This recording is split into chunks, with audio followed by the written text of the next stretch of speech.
les gens, c'est Sam Piskis. Aujourd'hui, je vous propose un petit court-métrage vraiment court. Je pense qu'il y aura un épisode... peut-être il y aura un épisode 2 s'il y a plus de 5 likes.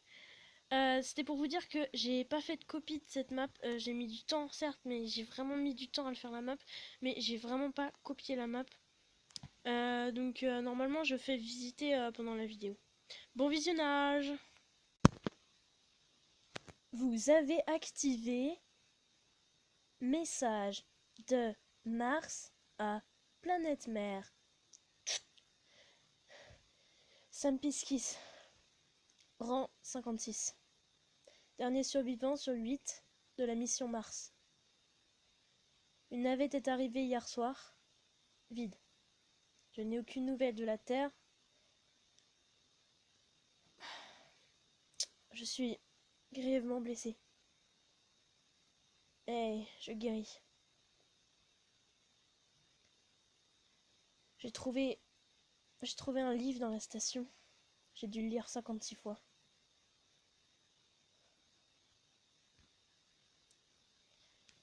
Ça fait 1 an et demi, 1 an et quelques mois que j'ai pas vu d'autres êtres humains. Et j'ai aucune nouvelle de la Terre depuis 2 ans. En attente de réponse. Mais enregistre mes moindres faits et gestes et l'écran de vidéo.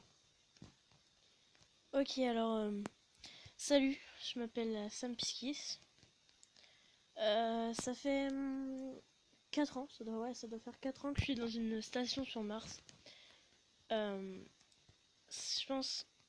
Je pensais que ce serait un peu plus cool, mais c'est un peu l'ennui parce que ça fait 2 ans, 1 an et demi que j'ai pas revu la Terre.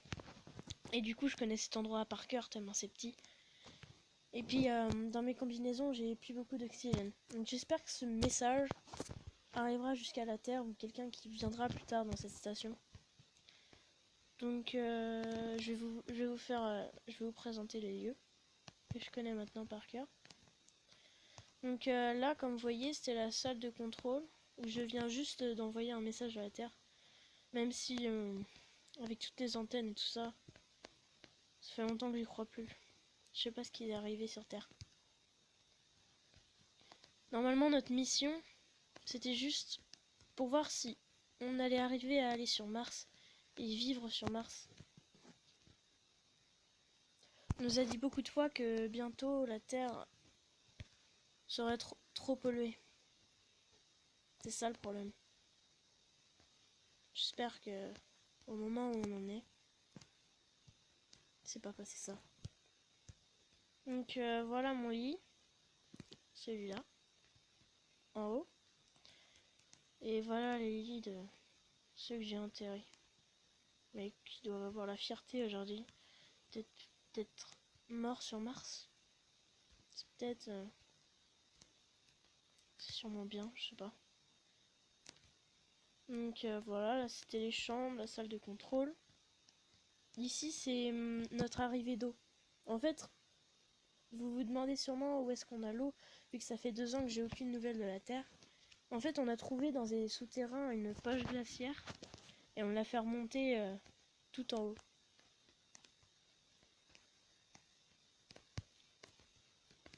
Ici, il y a les plantes, comme vous voyez.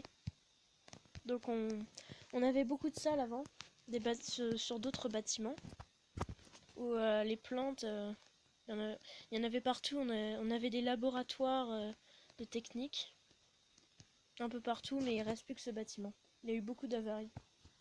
Il y a le bâtiment 6, 5 et 2 qui ont été pris d'un incendie. Le bâtiment 3 et 4, je crois que c'est quelqu'un qui a ouvert un sas de compression et ça a déraillé. Donc il reste plus que le bâtiment 1 qui est ultra sécurisé évidemment. Ça fait 2 jours que je suis pas sortie, mais je vais sortir pour vous montrer. Donc j'ai enfilé ma combinaison. Je vais enfiler ma combinaison et je reprends tout de suite. Ok, c'est bon. fait longtemps que je suis pas allée, je sais pas si il y a eu quelque chose de différent depuis. Mais t'enregistres toujours? Non, parce que si je parle dans le vide. Ok, donc voilà. Enfin, je suis désolée, je suis un peu lent à marcher parce que, enfin, c'est normal. Vu que je suis avec ma combinaison qui est très très lourde. J'ai retrouvé une vieille combinaison qui avait encore assez d'oxygène, mais ancienne et très lourde. Donc, je vais vous montrer la navette dans laquelle on s'est scratché. Bon, évidemment, il n'y a plus de compression, il n'y a plus d'oxygène dedans. Mais il y a encore le courant. Donc, je dois aller dedans avec ma combinaison. Voilà, on a tout vidé parce que ça servait à rien d'avoir des affaires dans quelque chose où il y avait plus de système d'oxygène. Qu'est-ce que je pourrais vous dire? Ah, ça c'était les tout premiers colons qui étaient venus, ils avaient fait ça. Un endroit comme à côté de ma chambre, là, où il y a des plantes et tout ça. Ça n'a pas très bien marché. Ça n'a pas très bien fonctionné. Bon, je vous envoie les images du drone. Parce que je pourrais pas vous montrer en hauteur ce que c'est que la station. Donc je vous reprends tout à l'heure. Et je commande évidemment le drone. Je rentre dans la station et je commande le drone pour vous montrer. Ok, je vous envoie les vidéos du drone. Vous êtes prêts? Décollage dans 3 secondes. 3, 2, 1.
Ok, cool. Je pensais pas qu'on pouvait aller aussi haut avec le drone. Et puis je pensais même pas qu'on pouvait aller dans le puits. Je me suis amusée pendant des heures, j'ai rien à faire ici. J'ai mis du temps à aller partout avec le drone. J'ai même vu des endroits chelous. Sur Mars, il y a des endroits vraiment bizarres. La règle de sécurité numéro 111, toujours ouvrir le premier bloc pour voir s'il n'y a personne. Refermer et ouvrir tout. Mais vu qu'il n'y a absolument personne ici, ça sert un peu à rien quoi. Bon. Je vous ai déjà présenté les lieux. J'espère juste qu'il se passe rien sur la Terre. Si vous entendez ce message, sûrement que vous êtes sur la Terre. Dans la vidéo normalement du drone, vous avez vu qu'il y a un tube qui va dans les souterrains. Et ben c'est ce tube qui est relié à des poches glaciaires, qui est relié à l'eau. Donc là il y a tout un tunnel souterrain qui va jusqu'en bas et qui me donne de l'eau. Et comme c'est fait normalement pour 200, parce qu'il y avait 8 bâtiments et normalement il y avait plein d'autres colons qui pouvaient arriver, mais personne n'est arrivé. Et on est mort petit à petit. C'est horrible en fait quand j'y pense. Et pourquoi je fais ce message aujourd'hui? Juste aujourd'hui, 3 ans après. Enfin 2 ans après. Vous vous demandez sûrement pourquoi je fais ce message maintenant. C'est parce que je pense que je vais partir. Je pense que je vais enfin pouvoir partir avec l'ancienne navette. Vous savez, celle où j'ai dit qu'il n'y avait pas d'oxygène. Et ben si j'arrive à construire un module de transport et que je peux reprendre tout le courant de la station normalement ça devrait marcher. Il faudra juste que je le construise dans les temps. Parce que il me reste, allez, 2 semaines. 2 semaines d'énergie ici. C'est vrai que 2 ans et demi sans avoir de ravitaillement, bah il reste plus que 2 semaines. Donc il faut que je me bouge. Peut-être en économisant, que les plantes elles servent plus à rien et que presque la moitié de l'éclairage est fait pour les plantes. Je sais pas, je verrai. Mon second message, je pense qu'il sera fait quand j'aurai terminé mon vaisseau. Pour partir d'ici. Bon bah, mais, coupe le message. Tout. Mais enlève. Oh. Mets le message. Ok, c'est bon.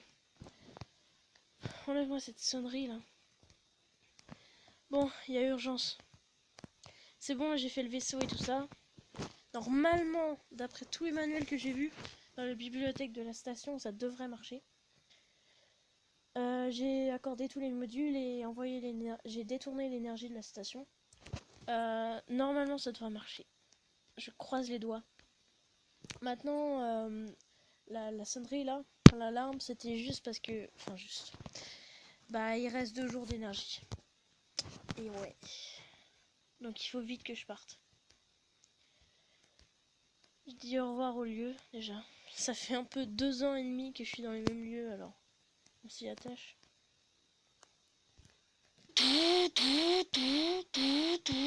Redresse. Arrivé dans l'atmosphère. Dans 10 secondes. Redresse.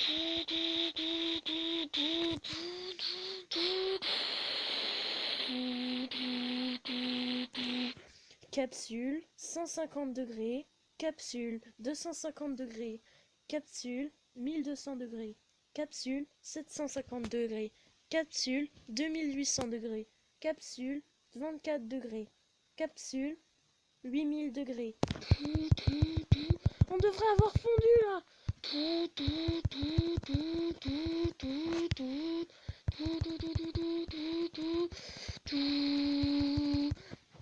Allez, mets les phares. Allez, parachute. Enfin, 250 mètres, surface terrestre. 10 mètres de la surface terrestre.